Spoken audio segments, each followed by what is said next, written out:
My sister decides to practice her kissing skills on my boyfriend just 7 days before walking down the aisle with someone else. I caught them red-handed, told her fiancé everything, and thought he'd just quietly call off the wedding. Boy, was I wrong. What happened at that altar had the entire family questioning if we'd accidentally wandered into a soap opera instead of a church ceremony. You won't believe what went down when the groom decided to make his own announcement. But let me back up and tell you how this whole mess started, because the warning signs were there from the very beginning if anyone had bothered to pay attention. The art of subtle sister sabotage. Picture this. I'm 28 years old, living my best life with my boyfriend of 2 years, when my 26-year-old sister announces her engagement. Normal family celebration, right? Wrong. The moment that diamond hit her finger, she transformed into some sort of flirtation machine with my boyfriend as her primary target.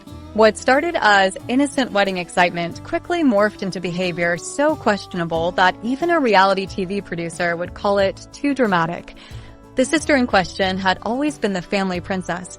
You know the type. The one who got away with everything because she perfected the art of batting her eyelashes and playing innocent. But this wedding planning phase unleashed something entirely new. She discovered that my boyfriend existed not just as her sister's partner, but as a man she could practice her feminine wiles on. Lucky me. It began with her laugh. My boyfriend would crack some mediocre joke about traffic or the weather, and she would explode into giggles like he'd just delivered the punchline to end all punchlines. We're talking full-body laughter at comments like, "Looks like rain today," complete with hand-on-chest theatrics and tears forming in her eyes. Every laugh tightened a knot in my stomach as I watched this performance, thinking she'd either developed a bizarre sense of humor or was auditioning for something I didn't want to acknowledge. Then came the strategic touching. Suddenly, every conversation required physical contact. She'd place her hand on his forearm when asking about his job, lean against his shoulder while looking at her phone, and somehow always needed to squeeze past him in narrow spaces despite having plenty of room. These weren't accidental bumps either. These were calculated movements designed to test boundaries and create opportunities for connection. The staring situation reached uncomfortable levels quickly. During family dinners, I'd catch her watching him eat with the intensity of a wildlife photographer documenting rare animal behavior. When he'd look up, she'd quickly glance away and find something fascinating about her salad. But the moment his attention went elsewhere, those eyes would lock back onto him like heat-seeking missiles. My boyfriend displayed the situational awareness of a golden retriever distracted by a tennis ball. When I mentioned her behavior seemed a bit intense, he responded with the emotional intelligence of a parking meter. He'd shrug and say things like, "She's just being friendly," or, "You know how excited brides get," as if wedding planning naturally included flirting with your sister's boyfriend as part of the standard package. The wedding stress excuse became everyone's favorite explanation for increasingly bizarre behavior. Apparently planning a ceremony gives people a free pass to act like they're starring in their own romantic drama. My sister embraced this logic wholeheartedly, treating every family gathering like an opportunity to showcase her newfound acting skills. She developed an impressive repertoire of excuses to monopolize his attention. Suddenly, she needed help reaching things on high shelves despite being perfectly capable of using a step stool. She required his opinion on flower arrangements, even though he couldn't tell a rose from a dandelion. She needed assistance moving boxes that weighed approximately 5 pounds but apparently required masculine strength to relocate. The boyfriend remained blissfully unaware that he'd become the unwitting star of a one-woman show. He'd help with whatever she asked, completely missing the fact that her requests coincidentally required standing very close together or involved tasks that could easily be handled by literally anyone else in the vicinity. His obliviousness was almost impressive in its consistency. Family gatherings transformed into exhausting surveillance missions. I found myself analyzing every interaction, cataloging each suspicious moment, and wondering if I was losing my mind or if everyone else had temporarily gone blind. The sister's performance was so over the top that I kept expecting someone else to notice, but apparently I was the only audience member paying attention to the show. Her timing was particularly strategic. She'd save her most dramatic displays for moments when other family members were distracted or when she thought I wasn't watching. The instant I'd leave the room, she'd materialize beside him like she had some sort of boyfriend proximity radar installed on her brain. The wedding countdown added urgency to her campaign. With each passing week, her behavior escalated as if she was running out of time to accomplish some mysterious goal. The innocent bride-to-be act became more transparent, but somehow everyone else remained convinced she was just experiencing normal pre-wedding jitters. I started questioning my own perceptions. Maybe I was being paranoid. Maybe wedding excitement really did make people act like they'd never seen an attractive man before. Maybe I was reading too much into friendly behavior and sisterly affection. But every instinct I possessed screamed that something was fundamentally wrong with this picture. The gaslighting reached professional levels when I'd point out specific incidents. My concerns were dismissed as jealousy, overthinking, or wedding-related stress affecting my judgment. According to everyone else, I was the problem for noticing obvious inappropriate behavior rather than the person actually behaving inappropriately. Meanwhile, the sister continued her performance with Oscar-worthy dedication. She'd find reasons to text him directly about wedding details that somehow couldn't be communicated through me. She'd create emergencies that required his immediate assistance, usually involving tasks that mysteriously needed to be handled when I wasn't available. My gut instincts worked overtime trying to process what my brain refused to fully accept. Every conversation, every glance, every seemingly innocent interaction felt loaded with subtext that everyone else seemed determined to ignore. The family dynamic had shifted into some alternate reality where obvious flirtation was rebranded as wedding excitement. The most frustrating part was the isolation. Being the only person willing to acknowledge what was happening made me feel like I was starring in my own psychological thriller. Everyone else lived in a world where sisters naturally acted like love-struck teenagers around their siblings' boyfriends, and questioning this behavior made me the unreasonable one. By the time the wedding was 3 weeks away, her subtlety had completely evaporated. What started as gentle testing of boundaries had evolved into behavior so obvious that Helen Keller could have spotted the romantic undertones from 3 rooms away. Yet somehow, I remained the only person concerned about this development. The sister had mastered the art of plausible deniability while pushing every boundary she could find. Her behavior screamed intentions that her words carefully avoided acknowledging, creating a perfect storm of obvious attraction disguised as innocent family interaction. I knew I needed to have a serious conversation with my boyfriend about what I was witnessing, but based on his previous responses, I wasn't exactly optimistic about his ability to grasp the situation. When your boyfriend has the awareness of a golden retriever, the conversation itself proved as productive as trying to teach calculus to a goldfish.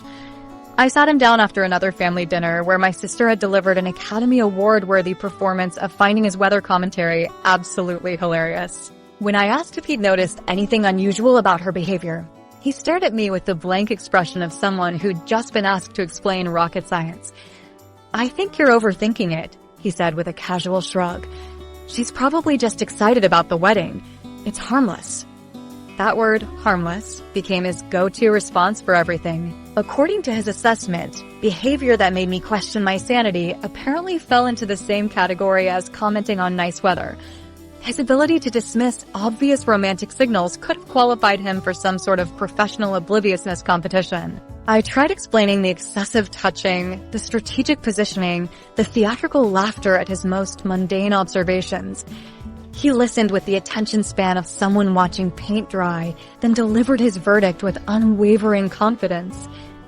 "She's just being friendly." Apparently, friendship in his universe included the level of physical contact typically reserved for people sharing cramped elevator space. Every concern I raised got rebranded as wedding excitement, sisterly affection, or my own overactive imagination. He managed to gaslight my legitimate worries while genuinely believing he was being supportive and reasonable. His definition of normal family interaction proved more flexible than a circus contortionist. Behavior that would make romance novelists blush somehow qualified as standard sister-in-law conduct in his reality. I found myself questioning whether we'd been experiencing the same events or if he'd been living life through some sort of filter that removed all romantic undertones from human behavior. The most frustrating part was his complete inability to understand why this situation bothered me. He treated my concerns like I'd complained about her choice of nail polish rather than boundary-crossing behavior that made family gatherings feel like performance art. His responses followed a predictable pattern of minimization followed by meaningless reassurance. "You're being paranoid" became his favorite phrase, delivered with the certainty of someone who'd never had to decode complex social dynamics. He could miss romantic signals even if they came equipped with sirens, flashing lights, and professional interpreters providing live commentary. I realized I was fighting battles on multiple fronts. While dealing with my sister's increasingly obvious campaign, I also had to combat my boyfriend's determination to remain oblivious to reality. He'd become an unwitting accomplice simply by refusing to acknowledge that anything inappropriate was happening. His responses made me question my own perceptions. Maybe I was reading too much into innocent behavior. Maybe wedding stress really did make people act like they discovered attractive men for the first time. Maybe I was the problem for noticing things that apparently fell within normal parameters according to his assessment. The gaslighting reached professional levels when he'd redirect my concerns back onto me. "Why are you so suspicious?" he'd ask, as if noticing obvious flirtation was somehow more problematic than the flirtation itself. He'd managed to make me feel guilty for having functioning eyes and basic understanding of social cues. Every conversation ended with him reassuring me that nothing was wrong, while simultaneously making me feel insane for thinking something was wrong. His ability to invalidate my perceptions while believing he was being supportive deserved academic study. He'd perfected the art of making the person with legitimate concerns feel like the unreasonable one. The wedding timeline added urgency to my frustration. With each passing week, her behavior escalated while his awareness remained at absolute zero. I watched my worst fears play out in real time while being told I was imagining the entire situation by the one person who should have been supporting me. His unwillingness to set boundaries became another source of tension. When I suggested he could politely discourage her excessive attention, he acted like I'd asked him to commit social suicide. "That would be weird," he'd say, as if acknowledging inappropriate behavior was somehow more uncomfortable than allowing it to continue. The isolation was devastating. Everyone else seemed content living in a world where my concerns didn't exist, leaving me to navigate this situation completely alone. I felt like the only sane person in an asylum where everyone else had agreed that obvious problems were actually perfectly normal circumstances. His consistent denial made me question everything about our relationship. If he couldn't recognize something this blatant, what else was he missing? His emotional intelligence seemed to have taken permanent vacation, leaving me with a partner who responded to relationship concerns with the depth of a puddle after light drizzle. I realized that seeking his support was like trying to extract water from concrete. His brain had apparently filed my sister's behavior under normal human interaction, and no amount of evidence was going to change that classification. The man could witness a full romantic confession and probably classify as enthusiastic small talk. Continuing to rely on anyone else to acknowledge this situation was clearly pointless. If nobody was going to pay attention to what was happening right in front of their faces, I'd have to take matters into my own hands and start paying closer attention myself. Operation Sister Surveillance begins. The surveillance operation began immediately.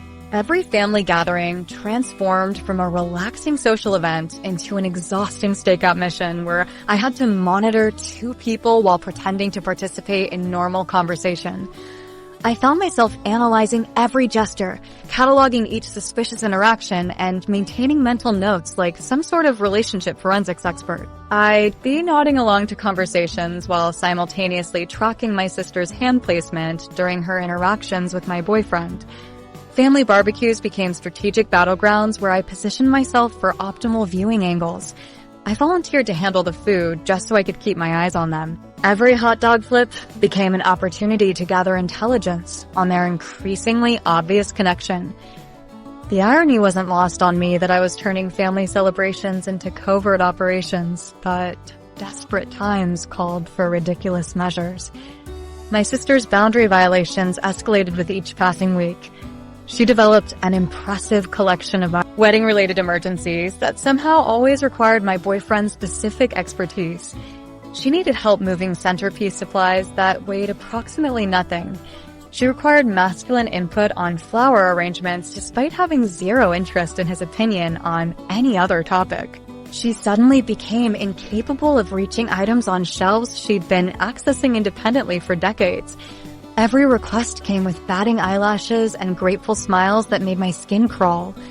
The manipulation was so transparent, it practically came with neon signs, yet everyone else seemed to need prescription glasses to notice what was happening. She'd manufacture reasons to spend time with him that were so obviously contrived they bordered on comedy.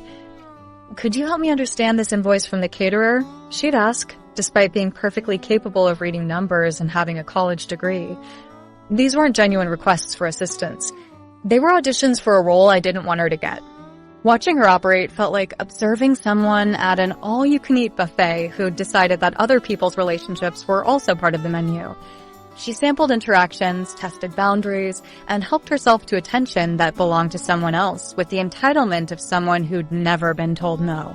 Her approach to my boyfriend resembled a shopper trying on clothes in a store, except the merchandise wasn't hers to try on.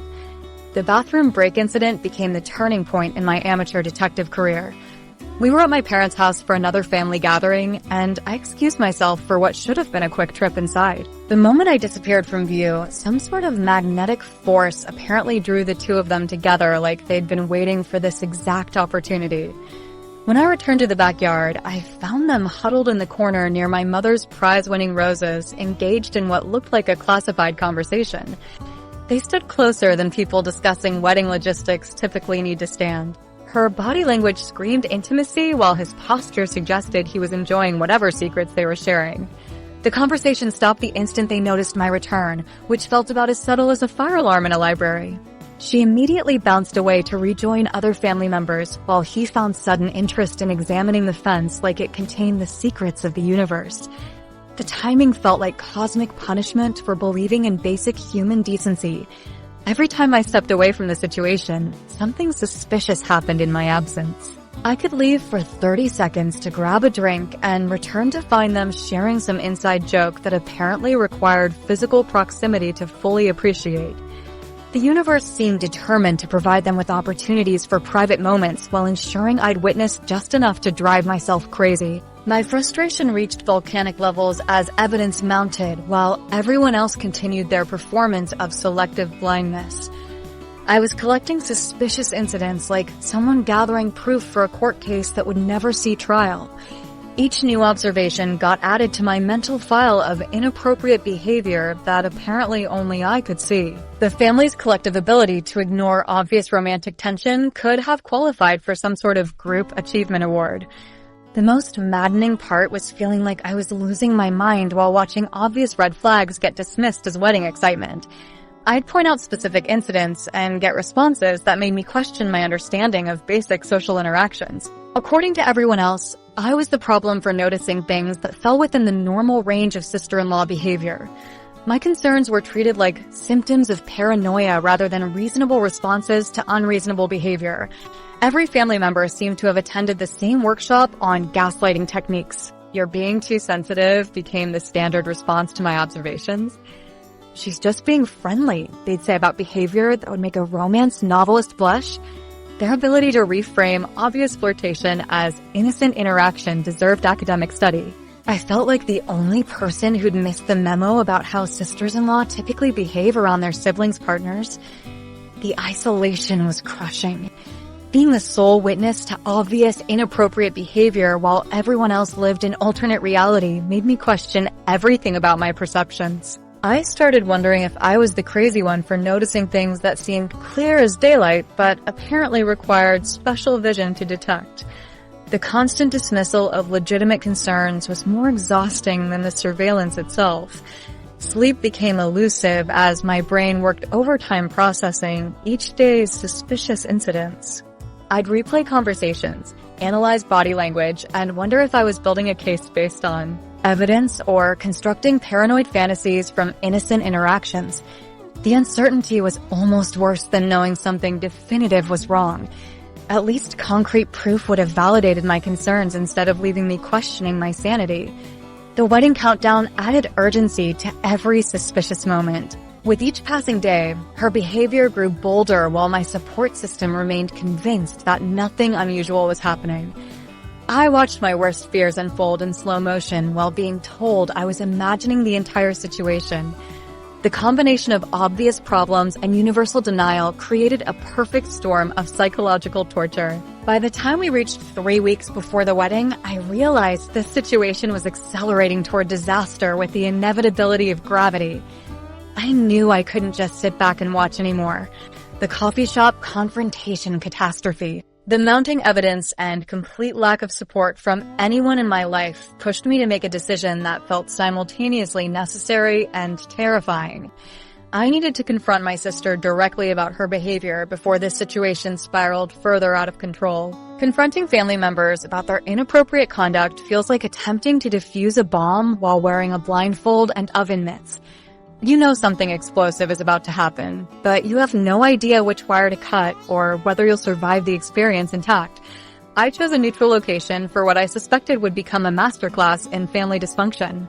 The coffee shop on 5th Street seemed like the perfect place for a conversation that could either resolve our issues or permanently destroy our relationship. Public spaces provide a certain level of civilized behavior enforcement, or so I hoped.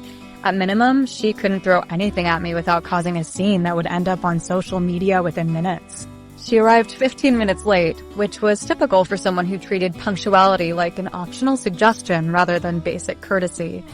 The moment she walked through the door, I could tell she had absolutely no idea what was coming. She bounced over to our table with the energy of someone who thought this was just another casual sister bonding session. Her face radiated the kind of innocent happiness that suggested she believed we were meeting to discuss flower arrangements or bridesmaid dress colors. "Sorry I'm late," she said, settling into her chair with the casual confidence of someone who'd never been called out for anything in her entire life. The florist called about last-minute centerpiece changes, and it's been chaos coordinating everything with the wedding only 2 weeks away. I watched her launch into wedding chatter with the enthusiasm of someone who genuinely believed that her biggest problem was choosing between roses and peonies. The disconnect between her cheerful demeanor and the reality of why we were sitting there was almost impressive in its completeness. "Actually," I interrupted, cutting through her monologue about table linens, "I need to talk to you about something more serious than wedding decorations." The shift in my tone was unmistakable, and I watched her face begin to register that this conversation might not follow the script she'd been expecting. Her expression transformed from animated excitement to cautious confusion in the time it takes to blink. "What's wrong?" she asked, her voice carrying the first hint of concern I'd heard from her in weeks. "You look really upset about something. Is everything okay with you and your boyfriend? Are you guys having problems?" The irony of her question was so thick, I could have cut it with a butter knife.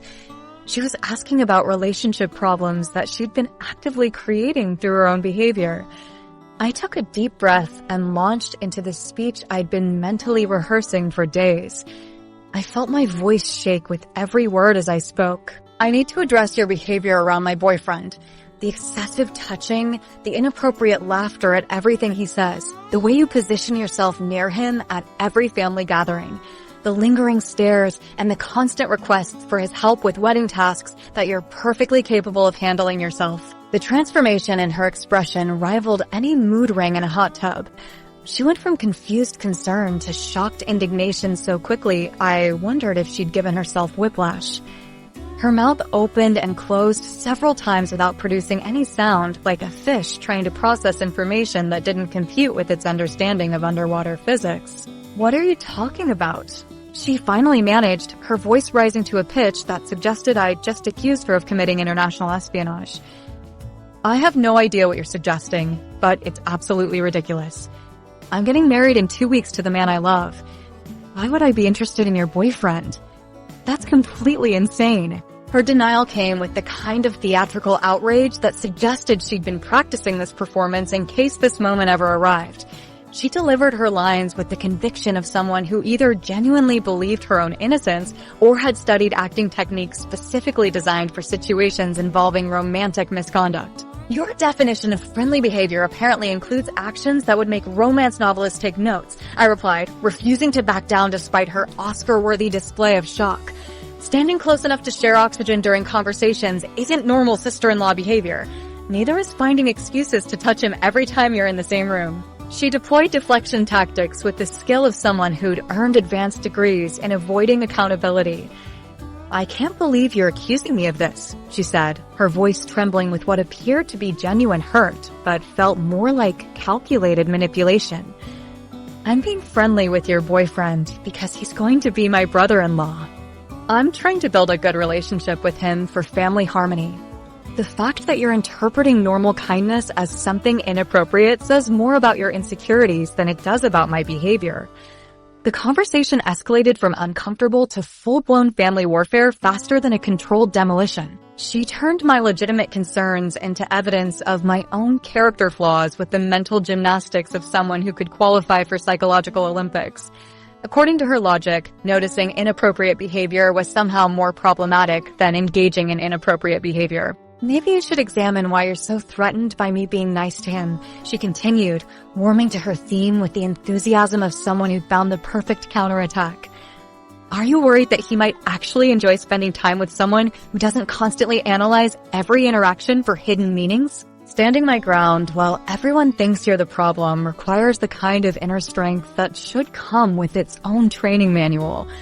She was rewriting the entire narrative to cast herself as the victim of my paranoid accusations rather than the perpetrator of boundary violations. Her ability to flip the script deserved academic study, assuming anyone wanted to research advanced gaslighting techniques.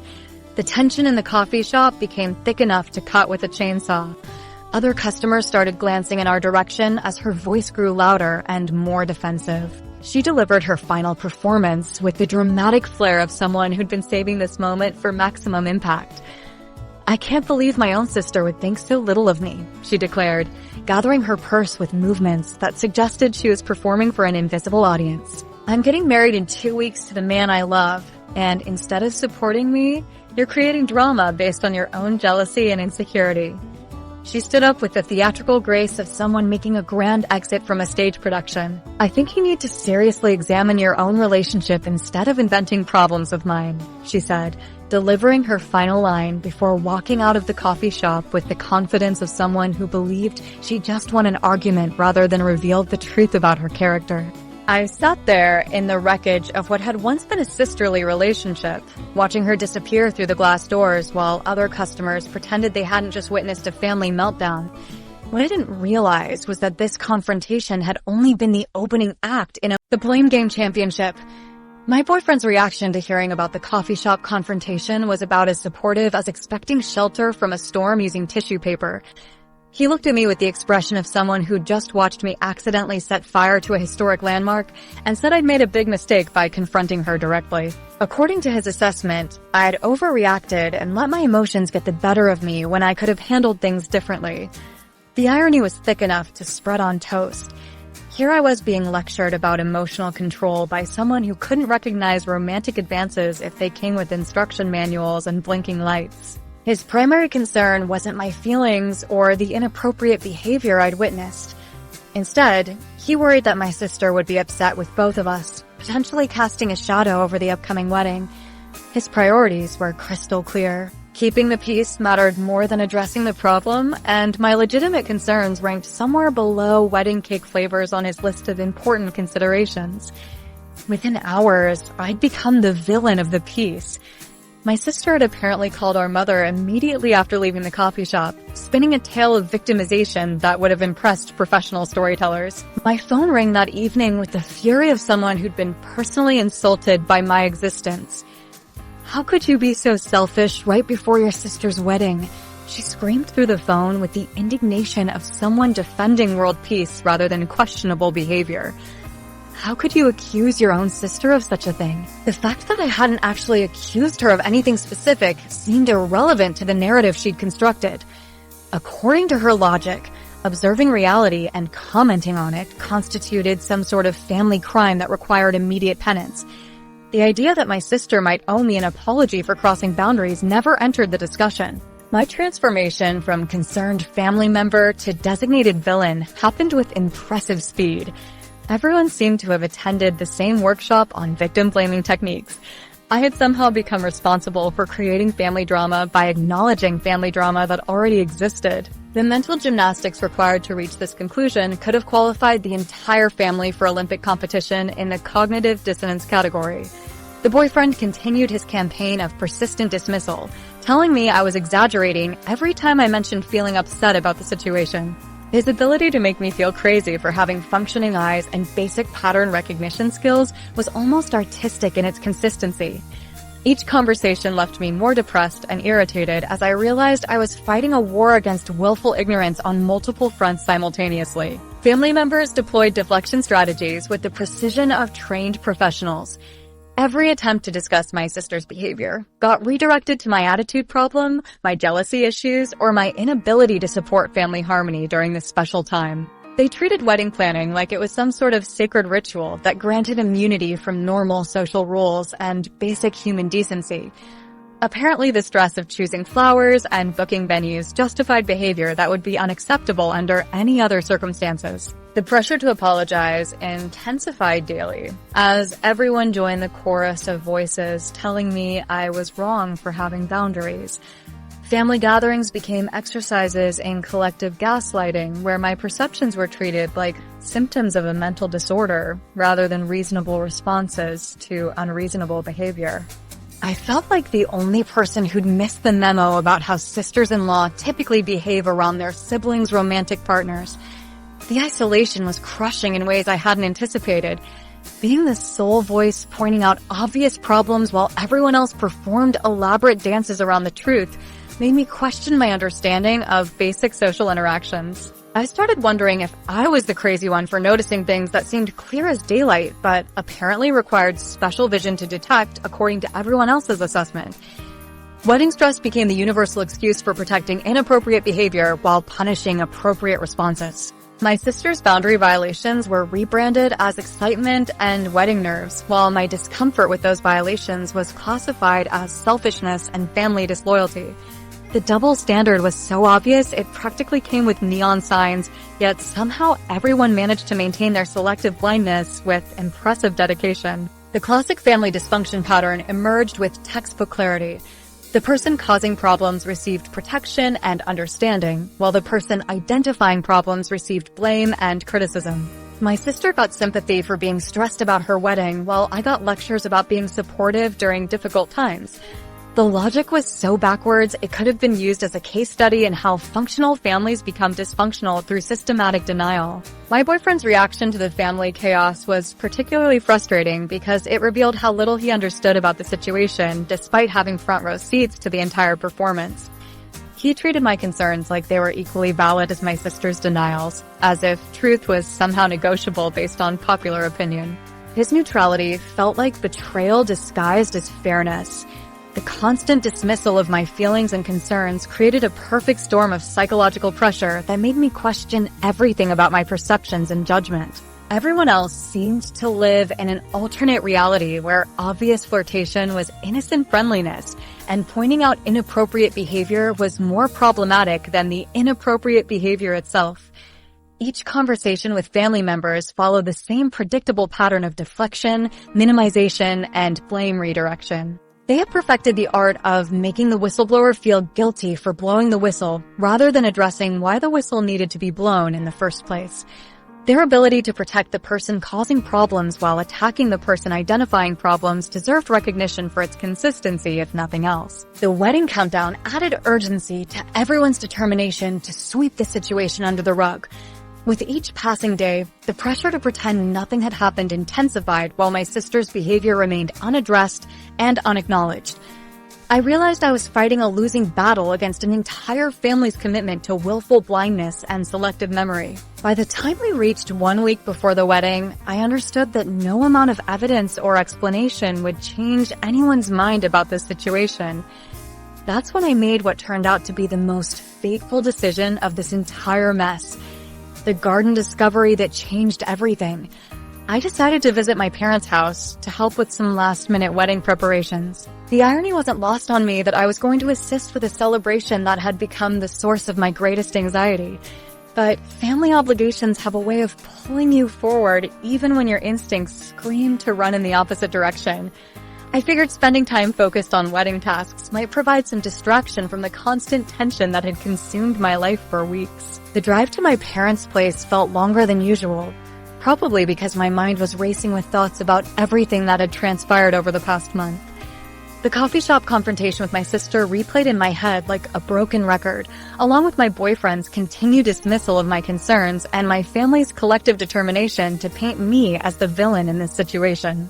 I pulled into the familiar driveway feeling emotionally exhausted, but hoping that a few hours of productive activity might help clear my head.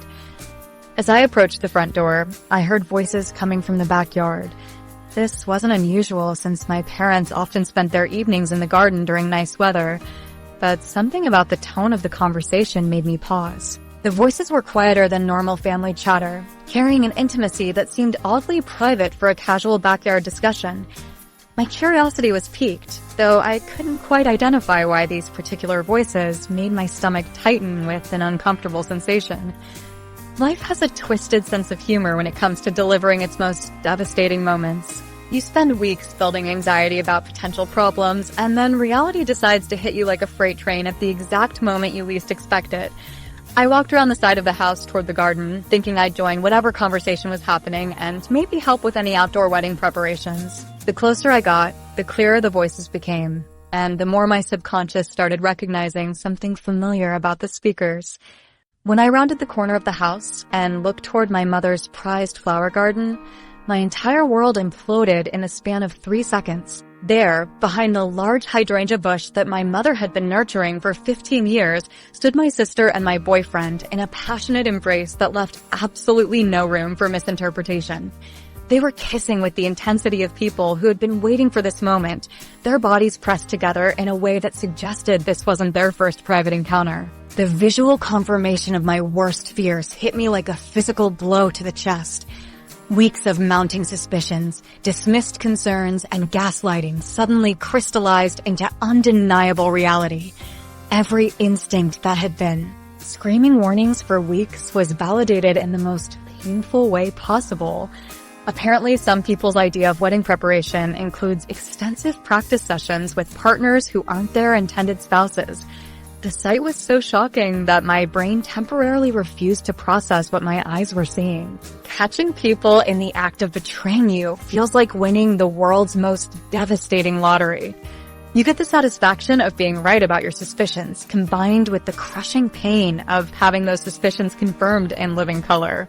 My heart pounded so hard I could hear it in my ears, and my entire body started shaking as the full impact of what I was witnessing settled into my consciousness. This wasn't innocent flirtation or wedding stress making people act strangely. This was a full-blown affair happening right in front of me. I must have made some sort of noise because they suddenly broke apart and turned toward me with expressions that confirmed their guilt more clearly than any confession could have. My sister's face drained of all color, transforming her from blushing bride-to-be to someone who looked like she'd seen a ghost. My boyfriend's mouth opened and closed several times without producing any sound, resembling a fish trying to breathe air instead of water. The confrontation that followed was surreal in its predictability. After standing there in shocked silence for what felt like an eternity but was probably only seconds, I managed to find my voice and screamed the most obvious question in the world. What the hell is this? The words came out with a force that surprised even me, carrying weeks of suppressed anger and vindicated suspicion in every syllable. My boyfriend immediately deployed the classic defense mechanism that guilty people have been using since the beginning of recorded human history. "It's not what it looks like," he stammered, as if I had somehow misinterpreted the act of two people kissing passionately in a hidden corner of the garden. My sister attempted some sort of apology, but the words bounced off me like rain on a windshield. "I'm so sorry," she said, but the damage was too extensive and too fresh for any apology to penetrate. The betrayal was so complete that hearing her voice only made the situation more painful. Everything she said sounded like meaningless noise coming from someone who had just destroyed any remaining trust between us. The emotional aftermath hit me in waves. Tears started streaming down my face as I choked out, "How could you?" to both of them. The question came from somewhere deep in my chest, carrying all the pain and confusion of someone whose world had just been turned upside down. The raw emotion in my voice surprised me with its intensity, but the depth of the betrayal demanded nothing less than complete honesty about how devastated I felt. Without giving either of them a chance to offer more meaningless explanations or hollow apologies, I turned and ran back to my car. Their desperate calls followed me, but I couldn't bear to hear another word from either of the people who had just shattered my trust so completely. My mind was spinning with disbelief and hurt as I escaped the scene of this devastating discovery. I sent my boyfriend a text message stating, "We're done. Don't try to contact me again," and immediately turned off my phone, cutting off all communication with both betrayers permanently. But as I sat in my car trying to process what I just witnessed, another thought began forming in my mind. My sister's fiancé had no idea what kind of person he was about to marry, and I was the only one who knew the truth. The moral dilemma of telling the truth. The responsibility of carrying this information felt crushing. I spent the next 3 days replaying that garden scene in my mind, watching my sister and my now ex-boyfriend locked in their passionate embrace while everyone else remained blissfully unaware that their perfect wedding was built on lies. The knowledge burned in my chest, making it impossible to sleep or eat normally. Every time I closed my eyes, I saw that image again, and every time I opened them, I faced the reality that I was probably the only person who knew the truth. Holding secrets about other people's relationships is exhausting. I found myself in the impossible position of knowing information that could destroy multiple lives while watching everyone else make plans based on completely false assumptions. My parents continued their excited wedding preparations, discussing seating arrangements and final menu details with the enthusiasm of people who had no idea their daughter was conducting her own private romantic experiment behind the hydrangea bushes. The moral complexity kept me awake at night, staring at the ceiling while my brain ran through every possible scenario. I felt guilty about the potential collateral damage my revelation could cause, but I also felt a duty to inform Mark about what kind of person he was about to marry. I knew he deserved to know, even if it meant uprooting everyone's lives. My decision-making process resembled a mental battle where both sides had equally compelling arguments. Mark deserved to know what kind of person he was about to legally bind himself to for the rest of his life. But messenger shooting is practically a national pastime, and I could already imagine how everyone would blame me for ruining the wedding rather than blaming the people who had actually ruined it through their own choices. Sometimes doing the right thing feels like volunteering to be the villain in everyone else's story. The realization finally hit me with crystal clarity during one of my sleepless nights. Mark was a decent person who had never done anything to deserve this treatment, and he was about to make the biggest commitment of his life based on completely false information about his future wife's character. If someone was lying to me about something this fundamental, I would want to know the truth regardless of how painful it might be. The decision crystallized in my mind with absolute certainty. He had to know. Making the phone call required more courage than I thought I possessed. I sat with my phone in my hand for 20 minutes, rehearsing what I would say and trying to figure out how to deliver life-altering information without sounding like a crazy person with a vendetta. The number seemed to mock me from the screen as I struggled to find the right words for a conversation that would inevitably change everything for everyone involved. When Mark finally answered, his voice carried the relaxed happiness of someone whose biggest concern was probably whether the wedding flowers would arrive on time. I took a deep breath and launched into the most difficult explanation of my life, starting with my weeks of growing suspicions and ending with what I had witnessed in my parents' garden.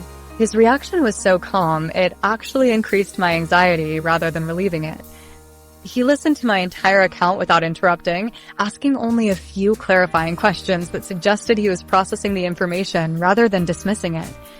The absence of immediate anger or disbelief was almost more unsettling than explosive emotions would have been. After I finished explaining everything, a long silence stretched between us.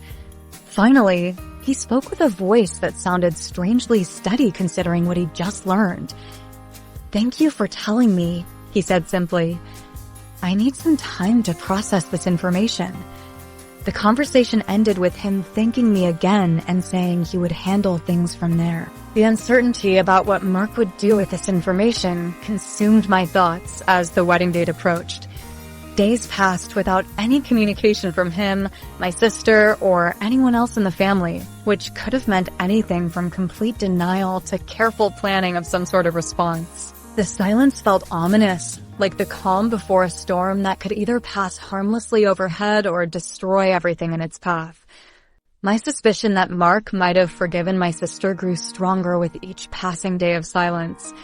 The wedding preparations continued according to schedule based on what I could observe from a distance, and nobody contacted me to discuss cancellations or changes. The possibility that my sister had managed to convince Mark to overlook her betrayal made me feel physically ill. Some people possess such advanced manipulation skills that they could probably convince others that betrayal was actually a form of loyalty with enough creative explanation. The decision not to attend the wedding was easier than I expected. Watching my sister walk down the aisle, knowing what I knew would have been psychological torture disguised as family obligation. I couldn't bear the thought of sitting in that church, surrounded by people celebrating a union built on lies while pretending to smile and act like everything was wonderful. Self-preservation sometimes requires making choices that other people interpret as selfishness, but protecting your own mental health isn't optional when you're dealing with this level of family dysfunction. As the wedding day approached, I prepared myself for the possibility that justice wouldn't be served and that my sister would escape the consequences of her actions through some combination of manipulation and denial. The unfairness of that potential outcome felt like a weight pressing down on my chest, but I had done everything I could do by telling the truth. Sometimes the messenger gets blamed while the message gets ignored, and you have to make peace with doing what's right, regardless of whether anyone else appreciates it. The assumption that Mark had probably chosen forgiveness over confrontation seemed like the most likely scenario given the continued silence from everyone involved. I had no idea that my phone was about to ring with news that would prove just how wrong that assumption was.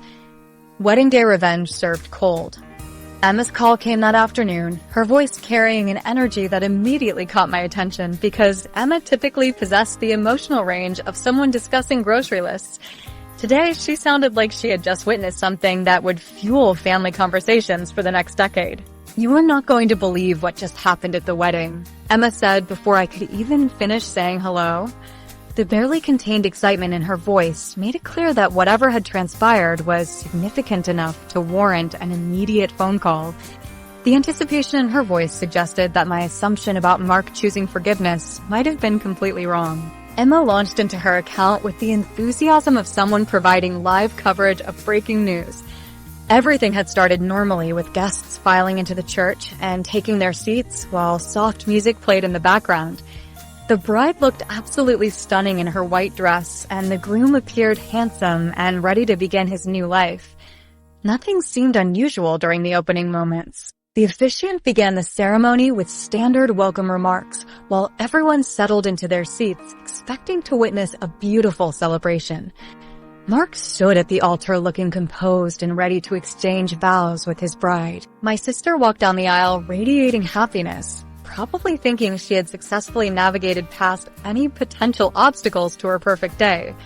When the officiant reached the point where the groom was supposed to deliver his vows, Mark stepped forward with a serious expression that immediately caught everyone's attention. Instead of pulling out prepared vows or speaking words of love and commitment, he began what could only be described as the most memorable wedding speech in family history.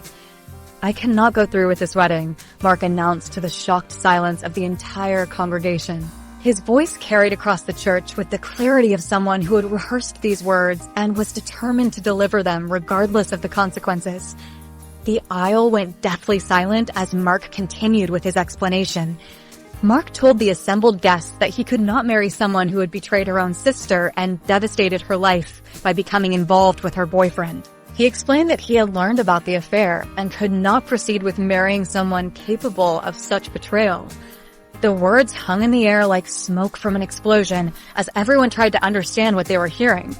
The shock on my sister's face was visible to everyone in the church as her complexion went from wedding day glow to the color of fresh snow in a matter of seconds. The reality of the situation hit her like a physical blow as she realized that her secret had been exposed in the most public way possible. Guests began whispering among themselves, trying to piece together what Mark was revealing and how this connected to family members they thought they knew. Mark's announcement continued as he provided enough detail for everyone to understand the scope of what had happened without turning his speech into a complete tell-all session. He maintained his composure while delivering information that completely reframed everything the guests thought they knew about the bride and the circumstances surrounding the wedding. His calm delivery made the revelations even more impactful because there was no hysteria or emotional outburst to distract from the facts he was presenting. The bride's reaction evolved from shock to visible distress as the full impact of Mark's words registered with the wedding guests. She stood at the altar in her beautiful white dress, while her carefully constructed facade crumbled in front of everyone who mattered to her. The contrast between her wedding day appearance and her emotional state created a scene that nobody present would ever forget. Family members scattered throughout the church began connecting dots and understanding behaviors they had previously dismissed or ignored. The confused whispers grew louder as people processed information that explained tensions they had sensed, but not understood. Parents and relatives who had defended my sister's behavior were forced to confront evidence that their perceptions had been completely wrong. Mark concluded his announcement by stating that he could not marry someone whose character had been revealed through her actions. He wished everyone well, but explained that he could not proceed with the ceremony under these circumstances. The finality in his voice made it clear that this was not a momentary outburst, but a carefully considered decision based on information that had fundamentally changed his understanding of his relationship. Without waiting for any response from my sister or anyone else in the church, Mark turned and walked down the aisle, toward the exit. His departure was as dramatic as his announcement, leaving behind a congregation of stunned guests and a bride standing alone at the altar. The image of my sister in her wedding dress experiencing public rejection was the kind of poetic justice that seemed almost too perfect to be real. Mark's exit marked the end of what had been planned as a celebration and the beginning of what would become family legend about the wedding that never was. Emma's breathless recounting of these events left me sitting in the aftermath of nuclear family fallout. The emotions that followed were so mixed they could have qualified for their own psychology textbook chapter. Part of me felt vindicated in a way that was almost intoxicating. After weeks of being told I was paranoid, jealous, and creating drama where none existed, the truth had finally exploded in the most public way possible. Every person who had dismissed my concerns and made me question my sanity now had undeniable proof that my instincts had been absolutely correct all along. The satisfaction of being right felt like winning a prize, except the prize was watching my family implode in real time. Being proven right about terrible things is like winning a lottery where the jackpot is emotional devastation and family destruction. The vindication came with a bitter aftertaste that made the victory feel hollow. I had spent so many sleepless nights wondering if I was losing my mind that having my worst fears confirmed in such spectacular fashion felt surreal. My gut instincts had been screaming warnings for weeks, while everyone else performed elaborate mental gymnastics to ignore obvious red flags. Now the truth was undeniable and public, but the cost was higher than I had anticipated. The family's collective shock revealed just how deeply they had buried their heads in the sand. My parents called me within hours of the wedding disaster, their voices carrying the bewilderment of people who had just discovered that their understanding of reality was completely wrong. They struggled to process how they had missed something so obvious happening right under their noses. The same people who had lectured me about being supportive and understanding were now grappling with evidence that their precious daughter had been conducting her own romantic side project while planning her wedding. My mother kept asking questions like, how did we not see this happening? And why didn't anyone tell us how serious this was? The irony was thick enough to cut with a chainsaw since I had been trying to tell them exactly that for weeks. Some families apparently need public disasters with the drama level of daytime television to acknowledge private problems that have been festering for months. The wedding day revelation forced everyone to confront uncomfortable truths about family dynamics they had been content to ignore.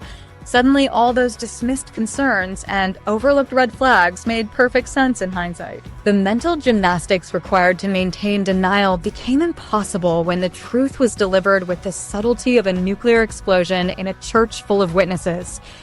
The realization that truth doesn't automatically fix everything hit me harder than I expected. Having the facts finally acknowledged didn't magically repair the damage that had been done to family relationships. The truth was now crystal clear to everyone involved, but that clarity came with the understanding that some bridges had been burned beyond repair. Justice being served didn't equal healing being achieved, and the road ahead looked longer and more complicated than a government tax code. My sister's emotional state in the days following the wedding became a topic of family discussion that revealed just how completely her world had collapsed. According to various family members who spoke with her, she had experienced what could only be described as a complete breakdown. The public humiliation of being left at the altar, combined with having her secret affair exposed to everyone who mattered in her life, had created a perfect storm of consequences. Her chickens had come home to roost at the worst possible moment, bringing along their entire extended poultry family for the reunion. The timing of consequences in life sometimes displays a sense of poetic justice that would make screenwriters jealous.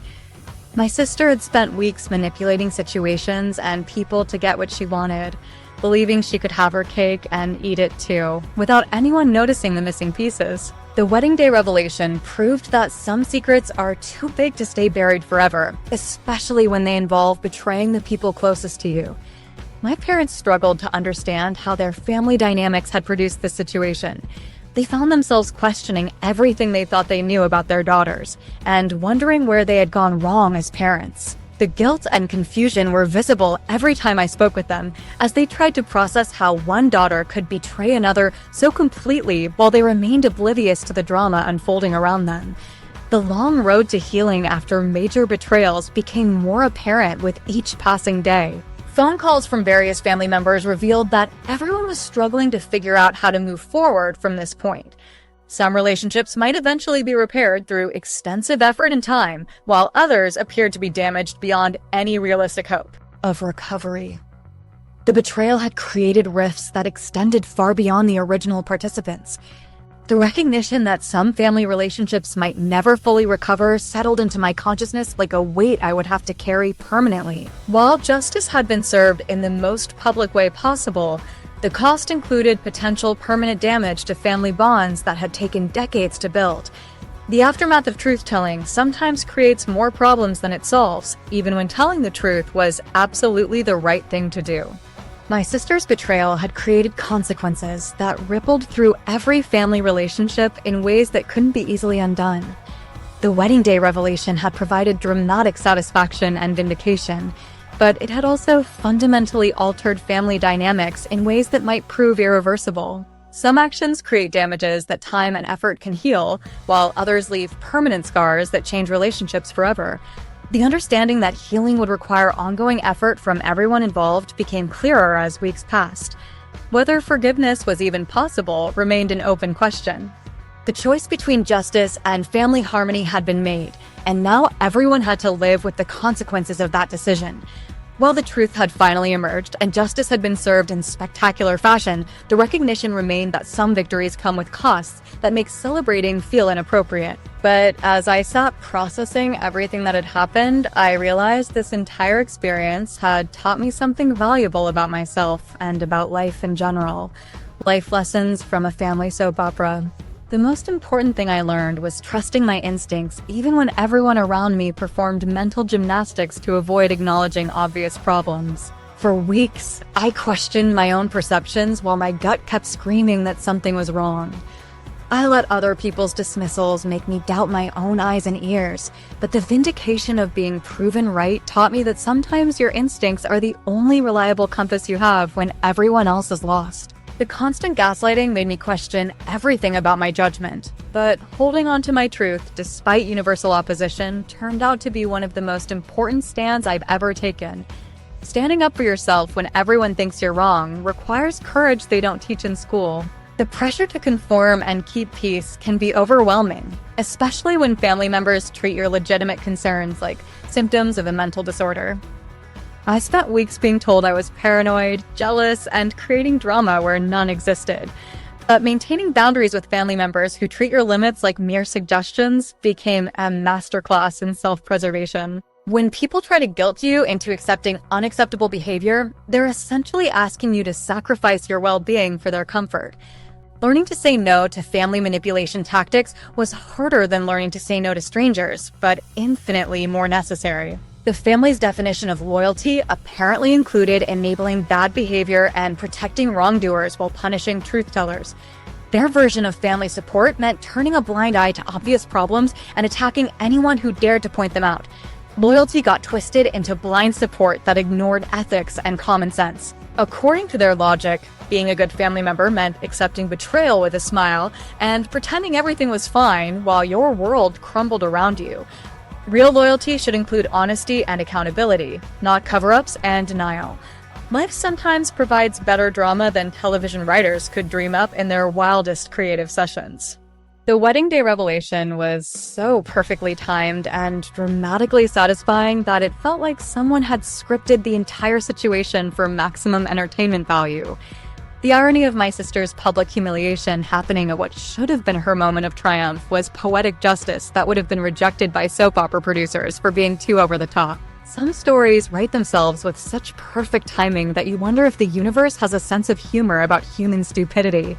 Surviving family betrayal while maintaining your sanity requires developing strength you didn't know you possessed.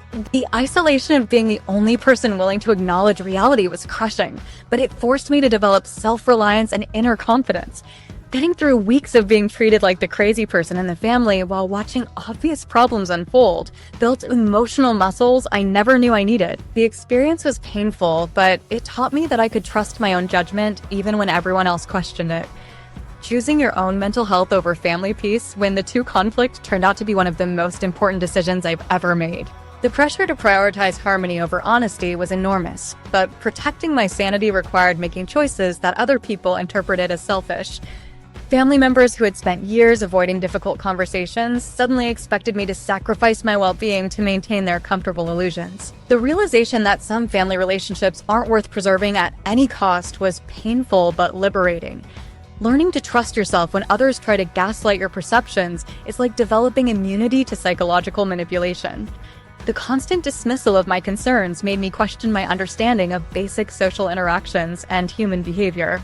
Everyone seemed to live in an alternate reality where obvious flirtation was innocent friendliness and pointing out problems was more troubling than the problems themselves. The experience taught me that other people's denial of reality doesn't change reality. It just makes them unreliable witnesses to their own lives. The importance of self-validation became crystal clear when external validation proved completely unreliable. When everyone around you is committed to maintaining comfortable lies, your own judgment becomes the only source of truth you can trust. The ability to believe in your own perceptions despite universal opposition is a skill that serves you well in many areas of life. People who are willing to gaslight you about obvious problems will gaslight you about anything that threatens their preferred version of reality. Moving forward from this experience required developing new standards for relationships and family interactions. I learned that some people's version of family love includes expecting you to accept unacceptable treatment for the sake of keeping everyone comfortable. The understanding that loyalty should never require ignoring betrayal or enabling harmful behavior became a fundamental principle for future relationships. Real family support means honesty, accountability, and respect for boundaries, not blind acceptance of destructive patterns. The commitment to living authentically going forward means trusting my instincts even when they lead to uncomfortable truths. The experience taught me that my gut feelings about people and situations are usually accurate, even when my brain tries to rationalize away the warning signs. Ignoring red flags to maintain peace never actually creates peace. It just delays inevitable confrontations while problems get worse. The decision to prioritize truth over comfort in future relationships feels like choosing long-term happiness over short-term convenience. I learned that sometimes being right means standing alone, and that's okay. When something feels wrong, it usually is wrong, regardless of how many people try to convince you otherwise. The ability to trust yourself in situations where everyone else is lost or lying is one of the most valuable skills you can develop. Moving forward, I know that my instincts deserve respect and attention, even when following them leads to difficult conversations or uncomfortable truths. The validation of being proven right about my worst fears was simultaneously satisfying and devastating, but it confirmed that my internal warning system works exactly as designed. This whole experience taught me that your gut instincts deserve respect even when everyone else thinks you're losing your mind. Sometimes being the difficult family member just means being the honest one who refuses to pretend obvious problems don't exist. Family harmony built on lies isn't actually harmony at all. It's just organized denial that eventually explodes in everyone's faces. Trust your perceptions when something feels wrong, because you're probably the only one paying attention. If you've ever trusted your gut against all odds, share your story in the comments. The most important thing you can do is honor your instincts and maintain honest communication